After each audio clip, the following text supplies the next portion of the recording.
Let's see. Hopefully everything else will work out. Yeah, I'm on my phone. I was trying to join on my computer and it isn't cooperating either. So I'm still trying to get in on my laptop instead of my phone. Okay. So we'll be doing administrative things right now. Yeah, earlier it was saying, oh, Susan's here too. Earlier it was saying there was no connection. I was wondering like how it was gonna go today. Okay, let's see.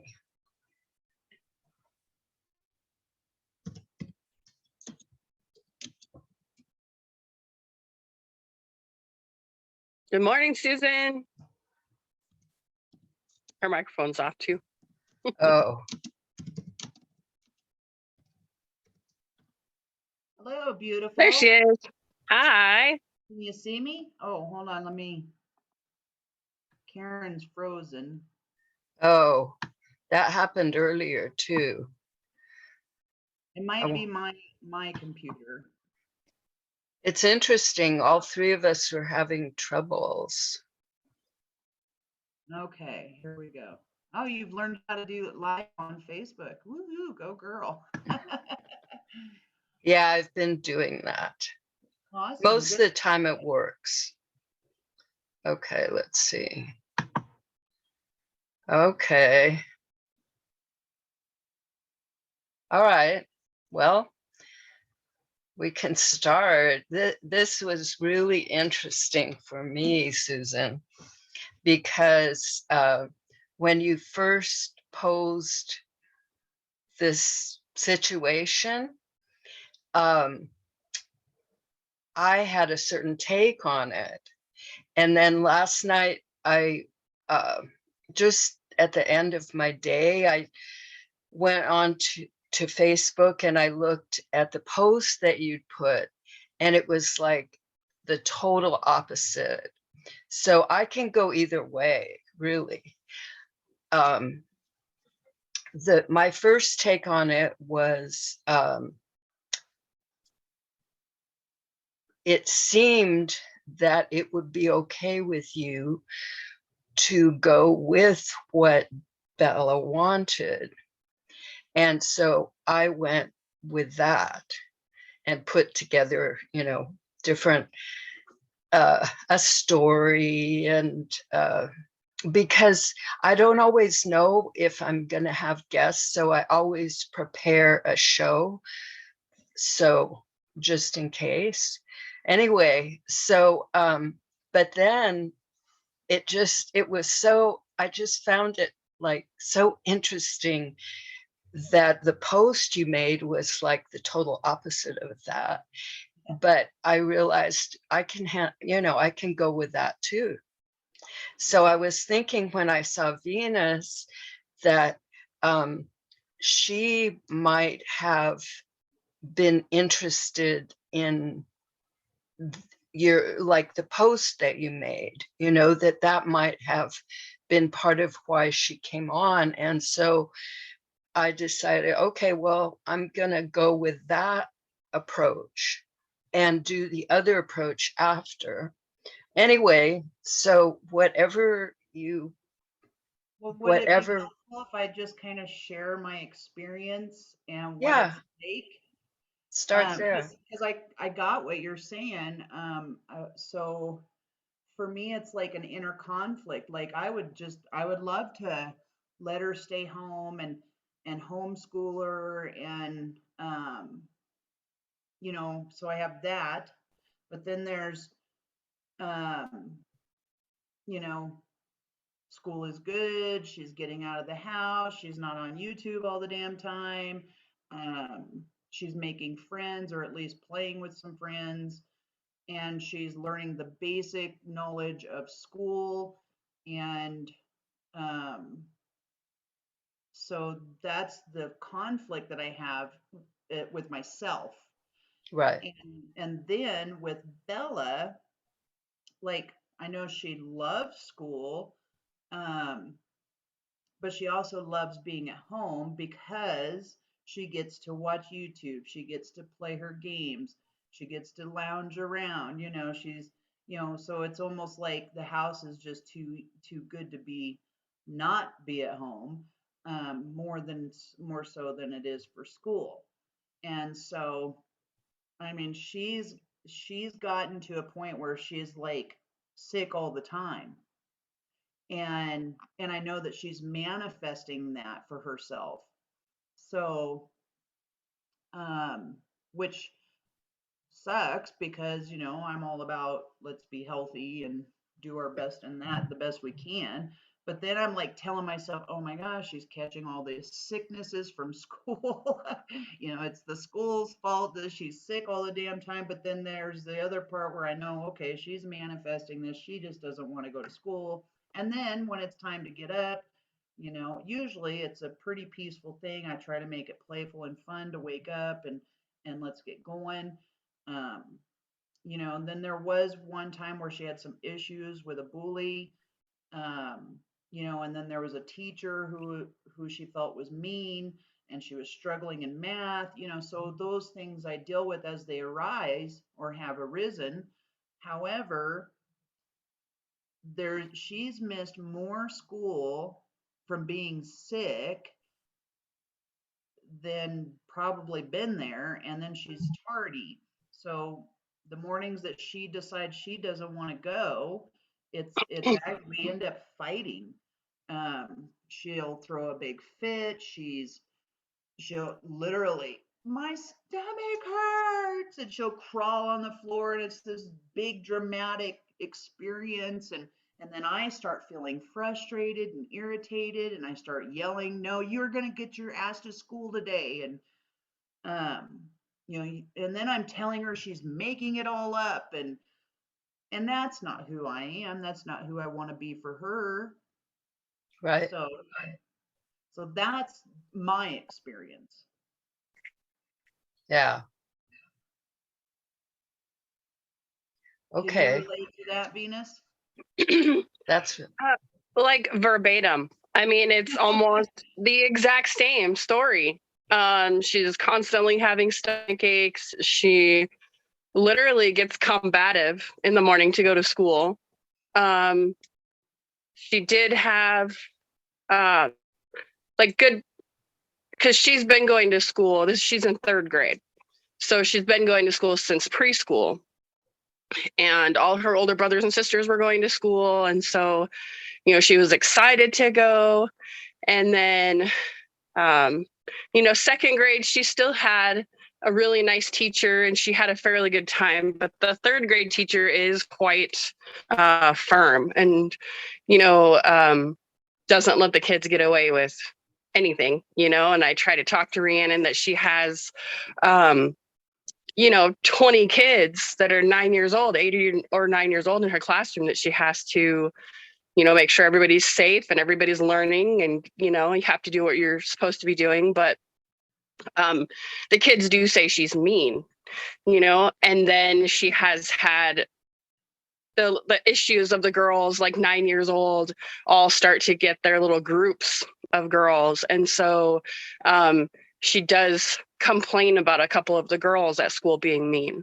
And so then you compare that to exactly what you're saying, that, have older children, but for the most part, Rhiannon is, quite a bit younger than them. So she's almost like an only child being at home, and she wants to stay home, and she creates, stomach aches and headaches. And the only other thing that I have that's different than that is that her father and I are separated, and she goes to visit him, and he's of the mindset of, you could learn everything you need to know at home anyway. School's not important. And so then I'm battling that as well, trying to get her to go to school. And, my first husband, I had 5 children with, and he basically put his foot down that they were not allowed to go to public school. And so we had to homeschool. And I didn't have a full-time job at that time, but still was very lacking in, you know, a curriculum or anything to do with the children. So to me, homeschool became no school. And that is absolutely something that I don't want for my children, to not be doing anything. And to, you know, if you're not progressing, you're digressing. And so I want them to be productive and learning, like you're saying, learning social and coping skills and stuff. And it's important for me, for Rhiannon to go to school. And she does well. She's always excelled. She's always done very well in the teachers don't have any worries about her, her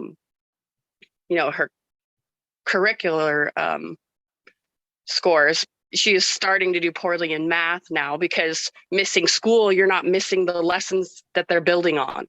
So when they get to the 10th one, she's still at the 3rd one, then she, is not going to be able to do well because she doesn't know the material. So yeah, and she literally becomes combative in the morning to go. And then I have to be at work at a certain time.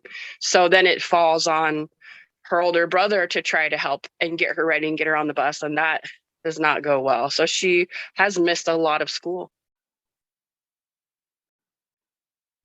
So when she stays home, is her brother the one that takes care of her then?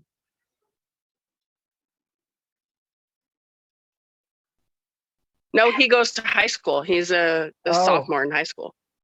Okay. So, yeah. So she will have to stay here by herself, or, I have people come check on her. We have Facebook Messenger, so we're constantly video chatting throughout the day while I'm at work.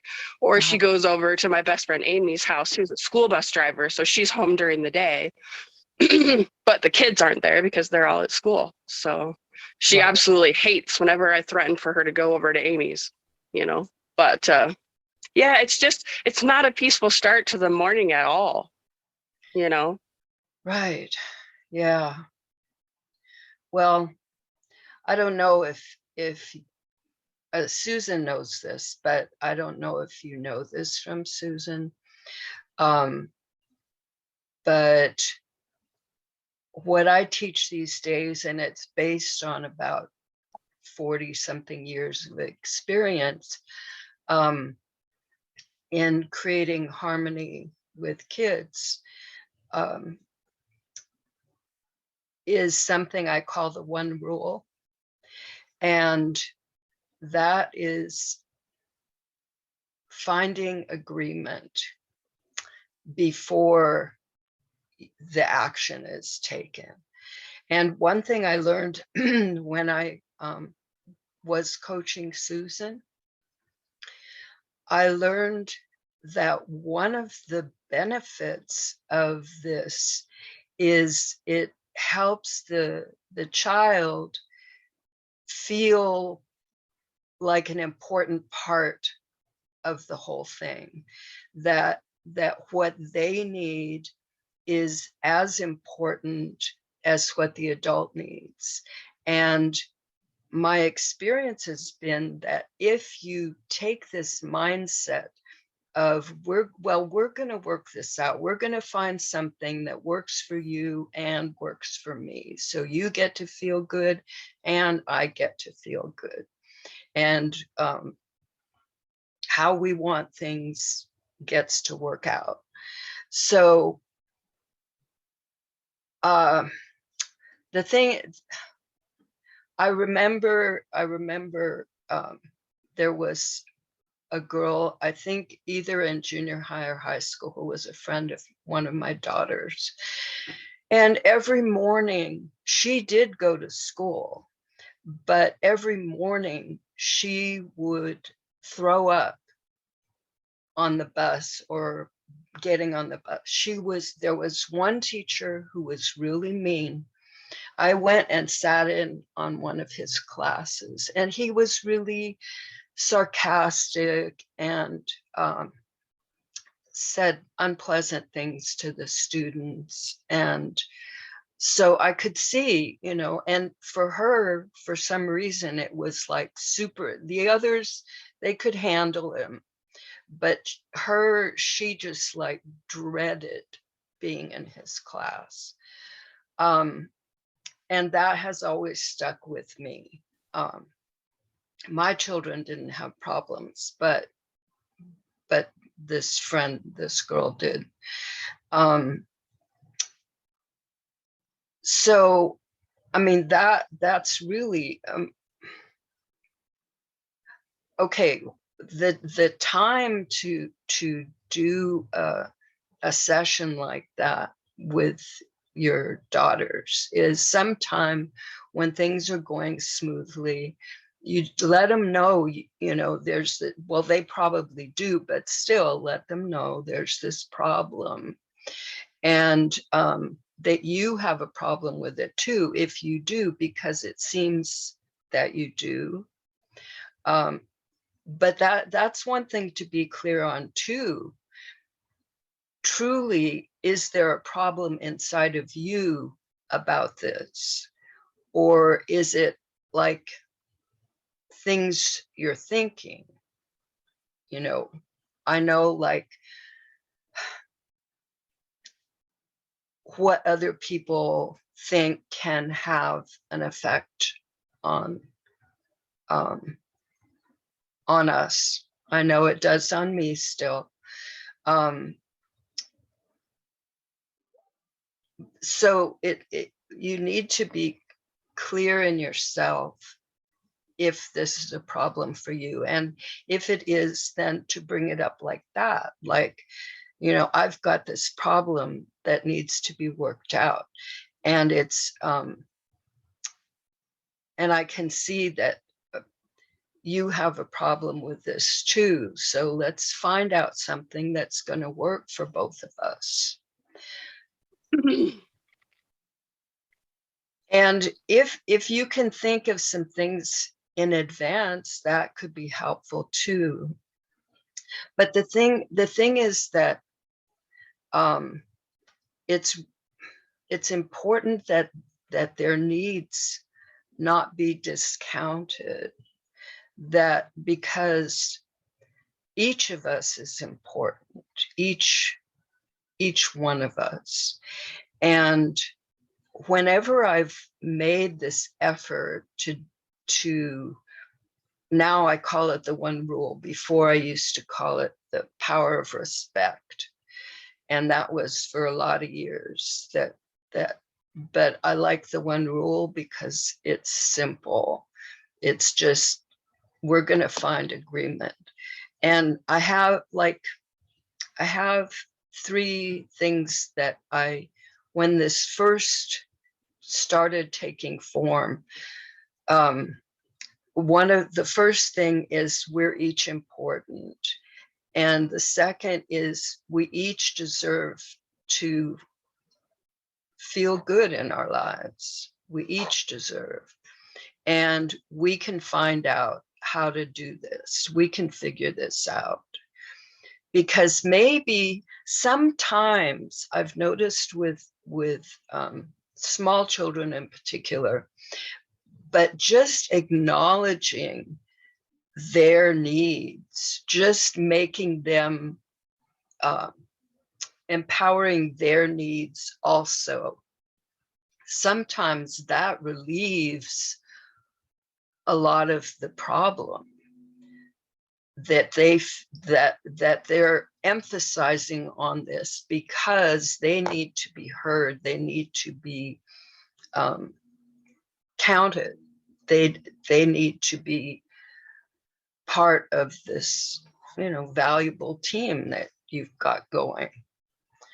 And to feel that they're important and not have to emphasize, just to be able to say it, you know, I need this. Okay, well, let's work it out. And I don't know, any questions come up, any concerns, anything? I feel like, you know, I mean, like, you know me, so it's about, like being clear in my own head, and like, I feel like maybe I'm feeling guilty because when she's home, she probably spends more time than she should on YouTube and gaming and things like that. And I do try to limit the amount that she's on it. Like we cut her off at 7 p.m. at night.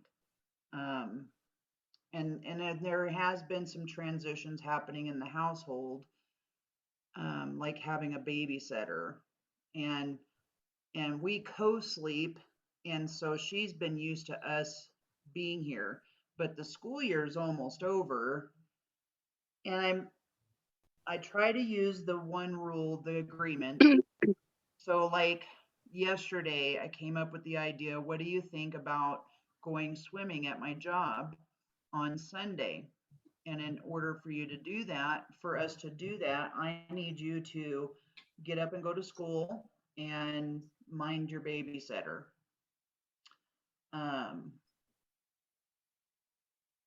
And she's like in agreement with that. Cool. Um, That's cool. I do try to find, so can you go a little more, because I feel like Venus, she's new to the one Yeah. rule, and maybe see if maybe you might have some questions, Venus, about how that works, or what does that look like, or Okay. I can talk about it, or I can do my little slideshow. So, whichever you prefer. I mean, if you have a presentation, that's wonderful. Yeah. I do. How does that sound to you, Susan? yeah, that would be great. Okay, then hopefully it'll work. So I'm gonna screen share. So maybe this might be helpful, Karen. Could you, Yes. as you're doing the slideshow, maybe take what we're trying to work out with our daughters, how that fits into the presentation? That sounds fine. Okay, Yeah. cool. Okay. That was when I didn't know if there would be anybody. That was part of my intention, was to bring up related things. So Great minds think alike.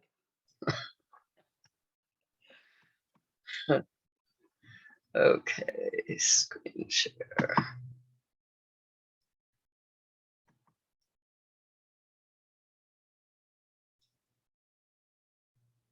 Okay.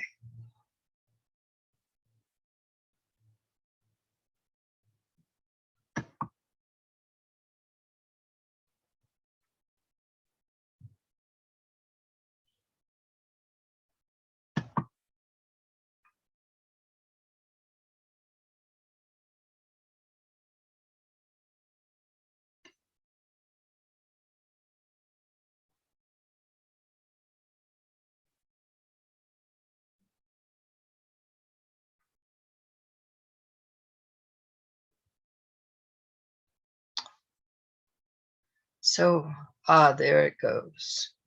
Okay. Intro to creating peace and harmony with the one rule.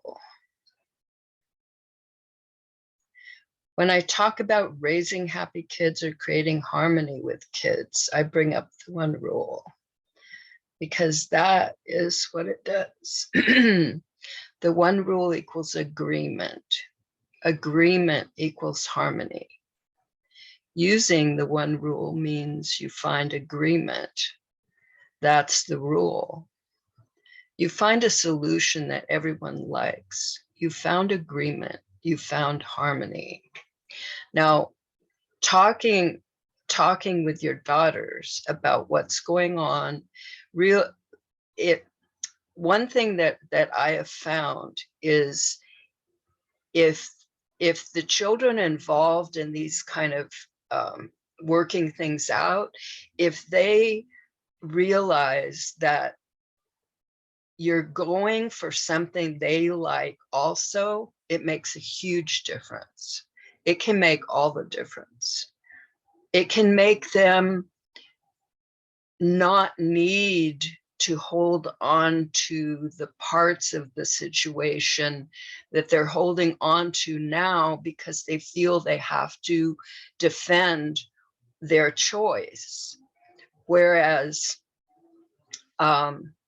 if they feel they don't have to defend, that you guys are a team working on this together, and you're going to find something that you both like, they can release, just like you can release. If you don't feel you have to defend certain things, you can release certain things and like, yeah, that part's not that important. So knowing and following the one rule is all you really need to create harmony between you and your kids. In any situation where there are differences that might lead to conflict between you and your kids, use the one rule. Well, that's what you're dealing with. I learned this strategy from 3-year-old children. I was teaching them a complex conflict resolution strategy, actually intended for adults, and they taught me this. They taught me this by their reaction. So don't think you're in for a rough time.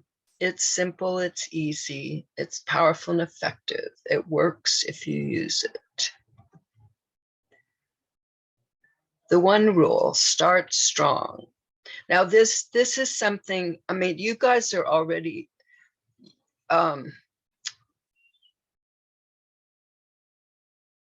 your children are older than a starting out mom. And I don't know that you have to go through this. But if you do a little bit in your mind, it might be actually be helpful.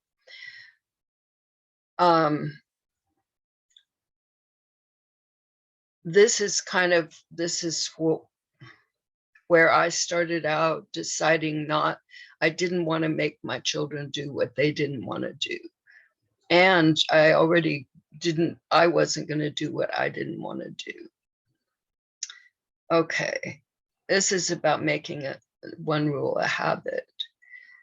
And these are, yeah. Karen, so Yeah. If you go back a slide. Oh, I hope so. Well, the thing that you were just saying, I as a parent don't want to make them do something they don't want to do. Right. Well, that I feel like that's the actual conflict right there for me, is Bella doesn't want to go to school. You know that I've been homeschooling her or unschooling her up until Cottonwood, and then now she's in a public school. Right. And so, well, the one thing that I was going to bring up in terms of Bella, I mean, I remember when she put on that whole, it was like an aquarium, right? She used her toys, she brought you in, she sold you stuff. yeah. She did this whole huge, I mean, complete, awesome entrepreneurial event, you know? And for her, I mean, is she going to get that in her class? No. You know, is she going to get that kind of stuff that comes out of her that's just like so rich and so empowering? And I mean, we don't know what ways our children are going to go in the world, you know, and what they need in order to do that. And there could be so, instead of and especially if the teachers are not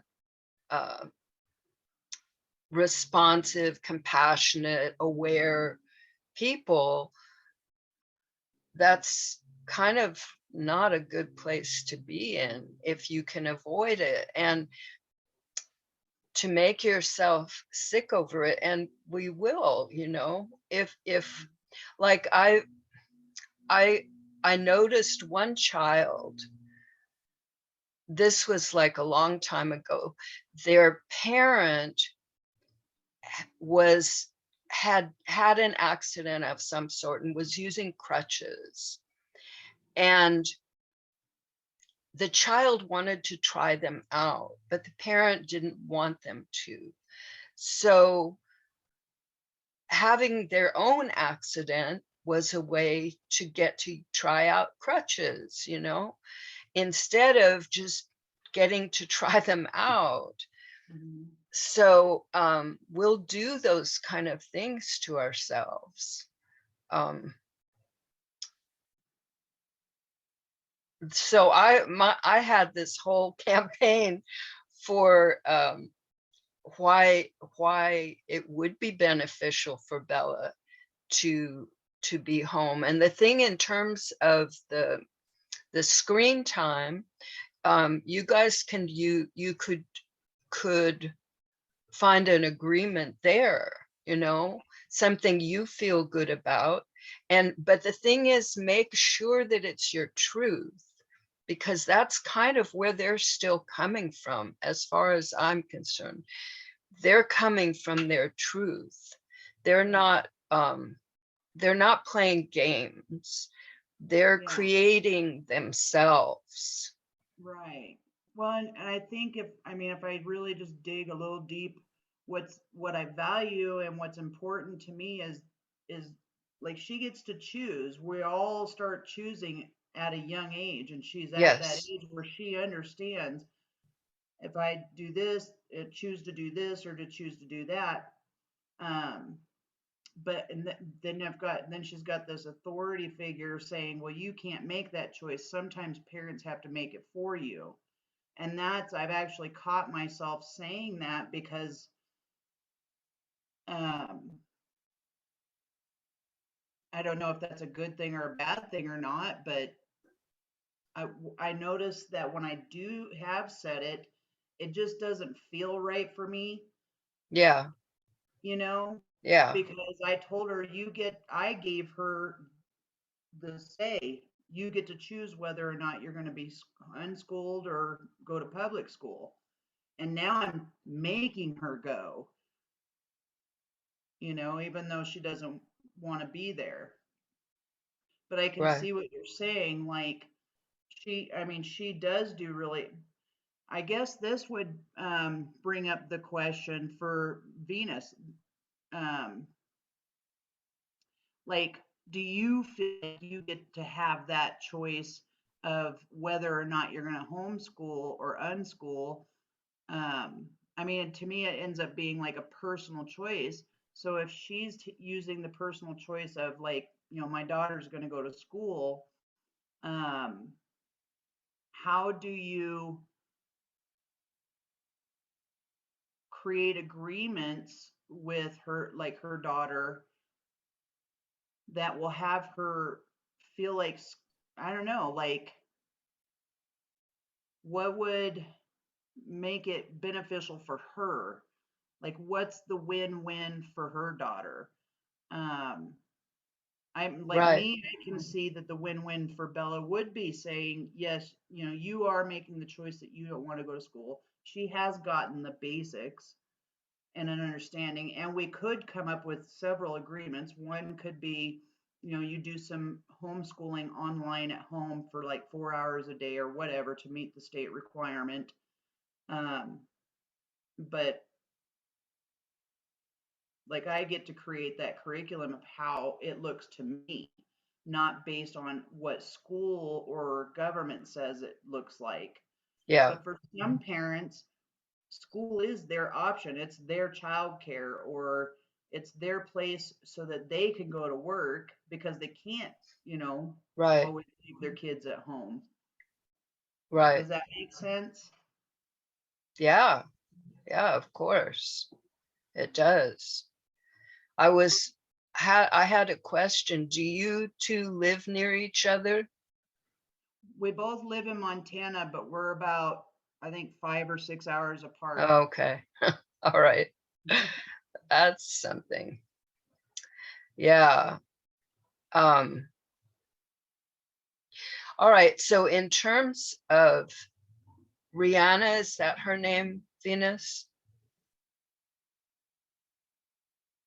It's Rhiannon. Rhiannon? Yeah. Rhiannon? Yeah. Rhiannon. Okay. In terms of her, maybe you could, because it seems like there are two or more main issues. One of them is that you go to work. So if anything happened, you know, sure, there's connections, and that might be sufficient.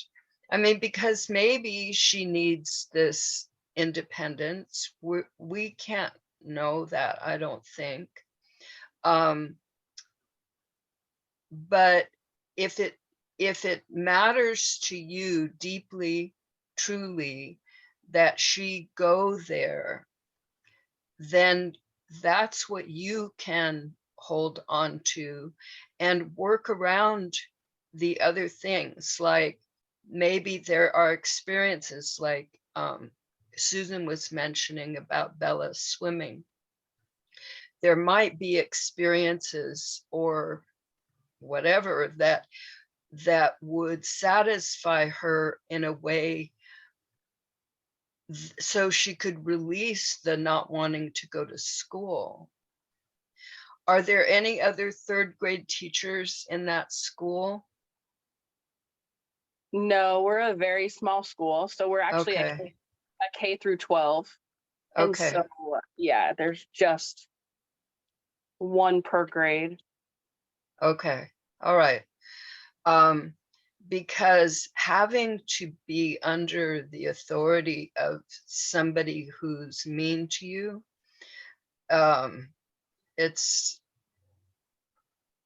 it's a rough one.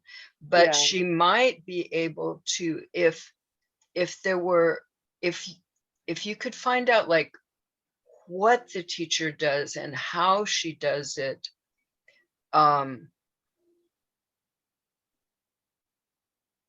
maybe help her once she agrees, okay, all right, I can do this. You know, if this and this and this happen in my life, and this is the price I have to pay, you know, I mean, Yeah, we've had several discussions about it. And then the one rule, I mean, I think that um maybe inherently we go to that a little bit, and it feels like bribery. Like, if you do this, then I will give you. But the thing is, we all live that, you know, I mean, how many people would go to work if they didn't get paid? Exactly. That was exactly what just came to my mind. Oh, Yeah. okay. But so Yeah. we've done a few things. Like, I get off work in time to pick them up from school. So that's been one of our agreements. If I will come pick her up from school so that she doesn't have to ride the bus home, and it's an extra half hour that we get together that she would have to ride the bus. Okay. Or going for ice cream, or we have a VR Oculus like virtual reality headset. Yeah. So she earns time on that. Cool. All right. But you know, she makes that agreement, and then when she wakes up in the morning and she was like, oh, I really don't want to wake up, I really don't want to go, like, that agreement is not as tempting anymore. She does not want to go. Right. It Right. happens. So there, that's exactly what happens to me too. We create an agreement, and then she wakes up and then decides, oh, I'm not going today.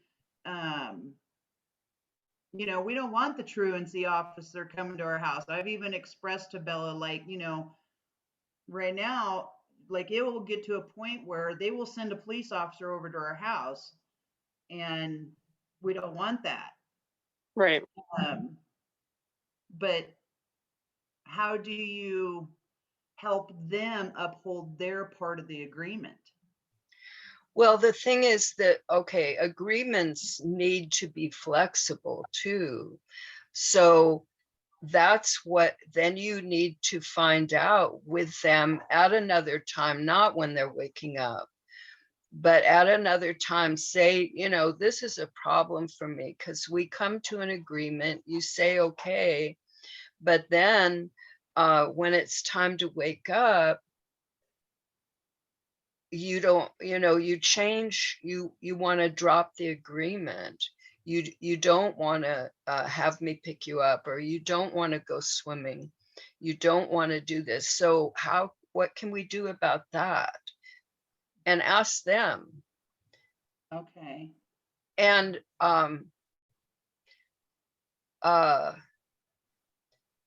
Baya was saying that homeschooling is legal in Montana. Yeah. Do you have to do certain things in order for it to be legal, or just do it?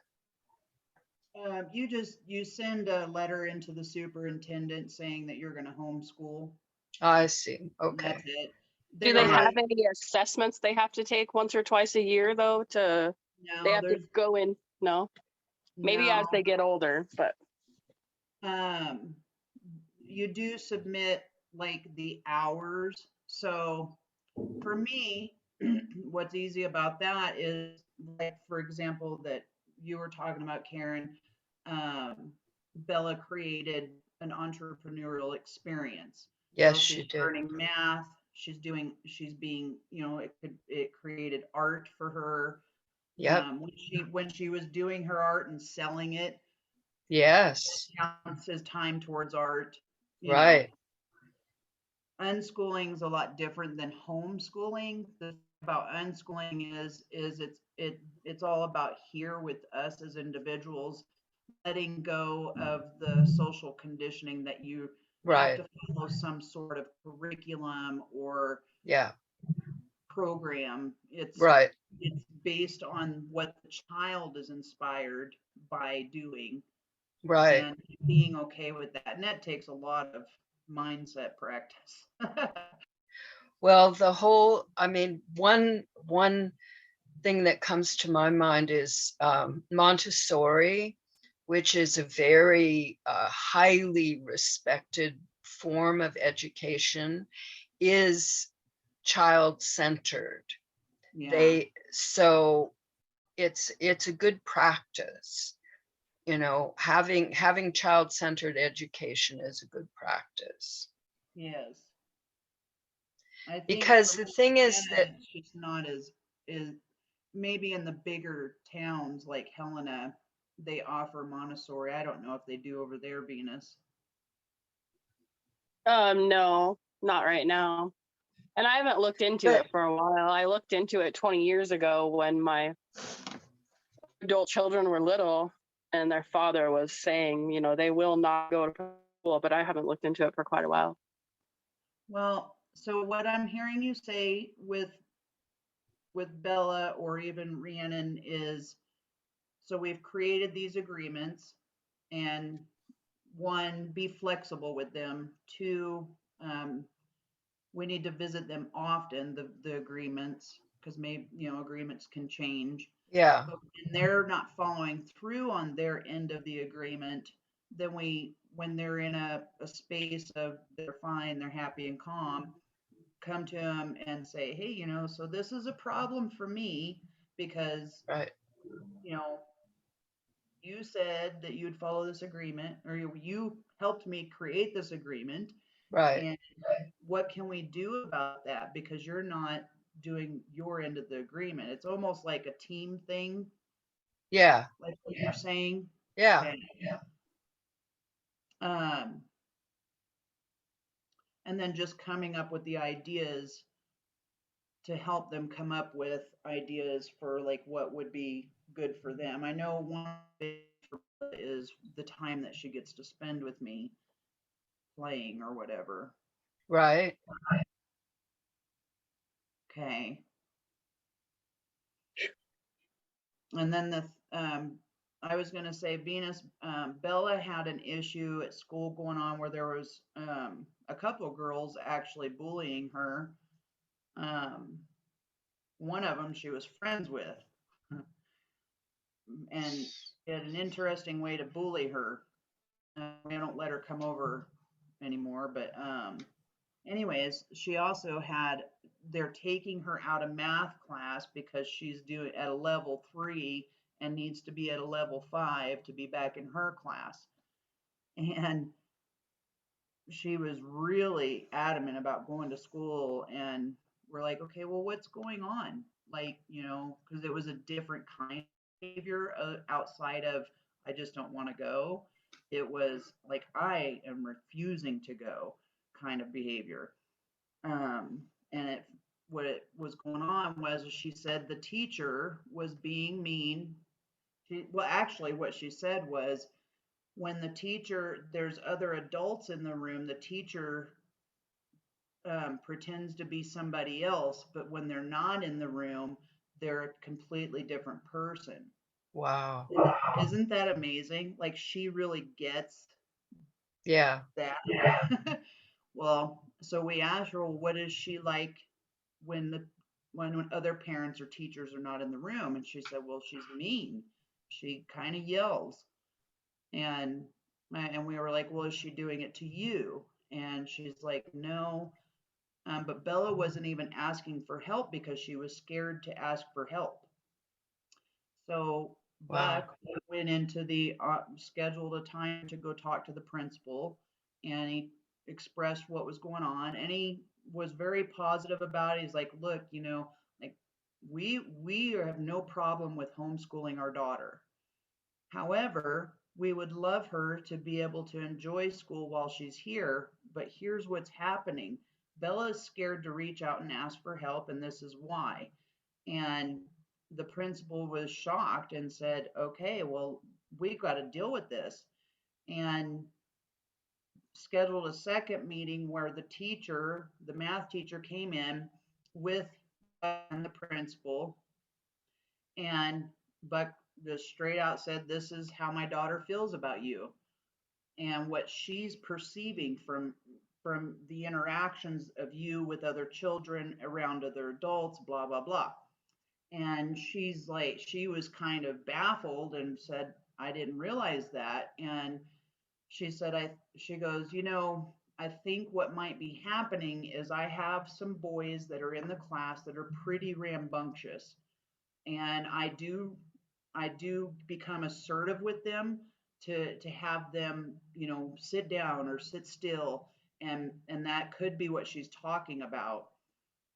And Buck said, well, whatever it is that you're doing, my daughter does not want to be at school because of it. And so she didn't even realize that she was being like that, and that it was scaring other kids. So anyways, ever since then, I don't know if it's the act of Buck going, but Bella's entire view about that classroom has shifted, and now she's like happy to be there. Um, you know, isn't complaining about wanting to go. She just has to Wow. go. And so I don't know if that might be helpful, Venus. I have talked to the teacher a couple of times at, you know, the parent teacher conferences that we've had this year. And, you know, she just says that the issues that Rhiannon was talking about with the other students, like that she would keep her eyes open, but that she didn't see that happening. And that when she is teaching a lesson, like Rhiannon's not paying attention. So then when Rhiannon asks for help, you know, the teacher is like, well, I just showed you that, you know, in front of the whole class. But I can see from Rhiannon's point of view how she feels pretty much like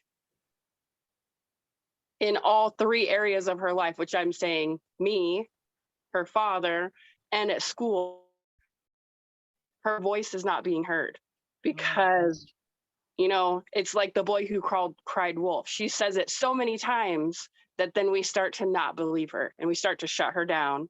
You know, her father, that's one of the reasons he's not in my house, is because he was doing that with me and all of my older children and with her. He is nice. Yeah. And so she tries to voice her opinion and he'll immediately, like, I don't even want to hear it, you know? Mhm. And I will listen to her and I will justify on behalf of other people. Like, you know, honey, we just have to go. We have to put up with it. We have to, you can do it, kind of a thing. You know, and then she goes up to the teacher to go up to the ask for help, and the teacher will tell her, go sit down. Hmm. So Wow, that's a really great observation, actually. Really thorough, really Yeah, thorough. yeah, really good. Yeah. Huh. Have you talked to Rhiannon about how you see her point of view and getting in her world?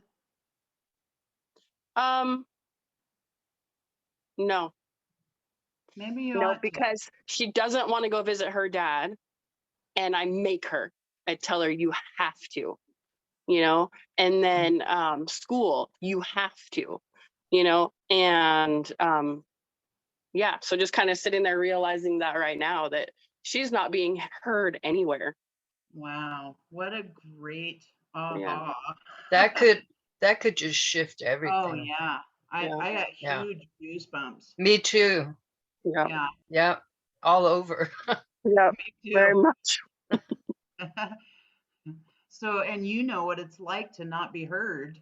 And so now when you have a conversation with her about creating some agreements, I totally can see where you could just like get in her world about like understanding her and relating to her. And Right. that's And I so know. beautiful. That would be a good way to start the whole thing too. Yeah, yeah. Yeah. Wow. That's so powerful. Yeah. Yeah. Okay. I still see it from a point of view that I still want her to agree to do the things that I want her to do, though. You know, Of course you do. Of course you do. But the thing that might happen is if she feels heard, she might come up with some things that you never thought of, but they'll work beautifully for everybody. Yeah. You know, because she has a unique point of view. We all do. We each do. So there are things hidden in her which could help this thing out like amazing. Yeah.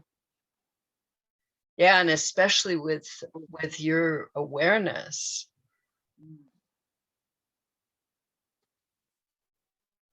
Sounds good. Yeah. Makes me emotional. Yeah. Yeah. Well, I mean, we've all been there where it just, where Yep. we haven't felt heard.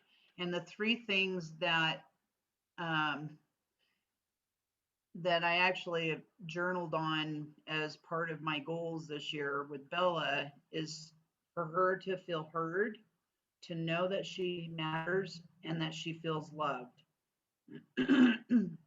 So if I'm not Wow. in alignment with those things, then what's going on over here with me that has me not aligned with her? So that's a really great way. I too haven't been listening to her point of view. Hmm. Thank you, Venus. Yeah. I greatly appreciate this. Both of you. Really. So, so Venus, that's pretty much the one rule that Karen taught me since Bella was 2. It's just creating, it's having that conversation, but sometimes I just don't know like how to have that conversation without me coming off as like what you said, I want it to go my way. Right. Well, of course, but that's why that's why it works, because you want it to go your way. And if they get empowered, so they know it's great for me to want it to go my way, then together your minds like come up with things that if you weren't helping each other, you know, that you didn't agree that it has to work for you too, it wouldn't happen.